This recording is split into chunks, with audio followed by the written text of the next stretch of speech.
Thank you, Madam Chair. I too would like to speak in support of the references in the draft report to freedom of the media and protection of journalists. As has been pointed out, Article 19 of the Universal Declaration of Human Rights specifically suggests that freedom of the media is a vital human right and a component of a free society.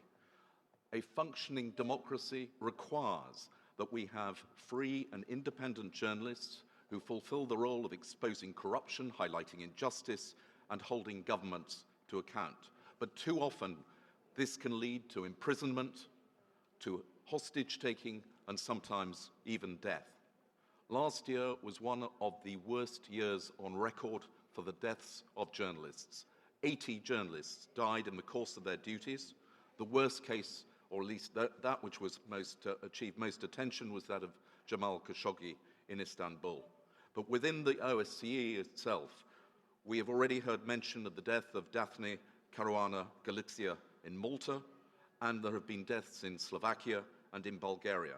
This year already, 17 journalists, 2 citizen journalists, and 1 media assistant have been killed. And I regret to say that one of those who died was in my own country of the United Kingdom, Lara McKee, who died while covering a demonstration in Northern Ireland.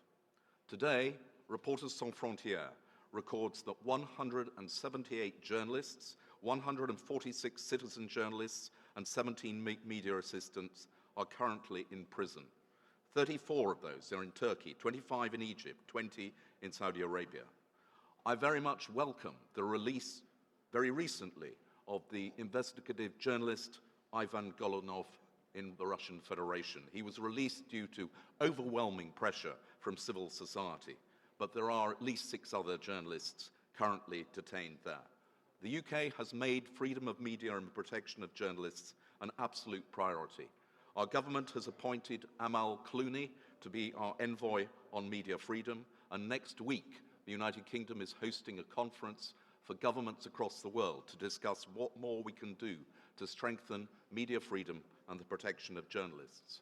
And I will be following that up later this year in my capacity as chair of the British group of the Interparliamentary Union, when we will be organising another conference for parliamentarians to address this very important issue. And I very much hope that countries represented here in Luxembourg will also come to London to discuss what more we can do.